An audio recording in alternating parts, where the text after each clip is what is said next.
आइए पदार्थ के कणों को और बारीकी से समझते हैं। एक अगरबत्ती का उदाहरण लेते हैं।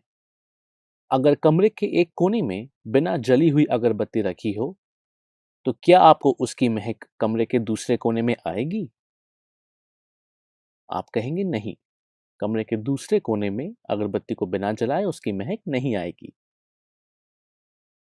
पर वहीं अगर मैं अगरबत्ती को जला दूं, तो हम जानते हैं कि अगरबत्ती का धुआं पूरे कमरे में फैल जाता है। अगर कमरे में पंखा ना हो और हवा एकदम स्थिर हो, तो क्या अगरबत्ती की महक कमरे के दूसरे कोने तक पहुंचेगी? हाँ, नहीं या पंखा चलाना पड़ेगा? इसका जवाब है हाँ, पंखा चलाने की जरूरत नहीं है और अगरबत्ती की महक कमरे के दूसरे कोने में अपने आप फैल जाएगी। पर यह होता कैसे है? बिना पंखा चलाए या बिना हवा चलाए अगरबत्ती का धुआं पूरे कमरे में कैसे फैल जाता है? इसका जवाब यह है कि अगरबत्ती के धुएं के कण गतिशील होते हैं। यह सारे पदार्थ के लिए सत्य है।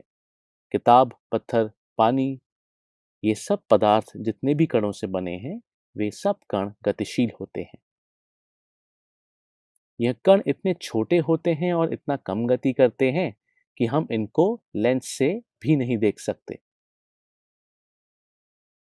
अपने सामने रखी टेबल को देखें। टेबल में जो पदार्थ के कण हैं, क्या वह गति कर रहे हैं? हाँ या नहीं? इसका जवाब है हाँ। पर अब आप सोचेंगे कि हमको ये कण गति करते हुए दिखते क्यों नहीं हैं? और टेबल को हाथ लगाने पे उनकी गति महसूस क्यों नहीं होती है?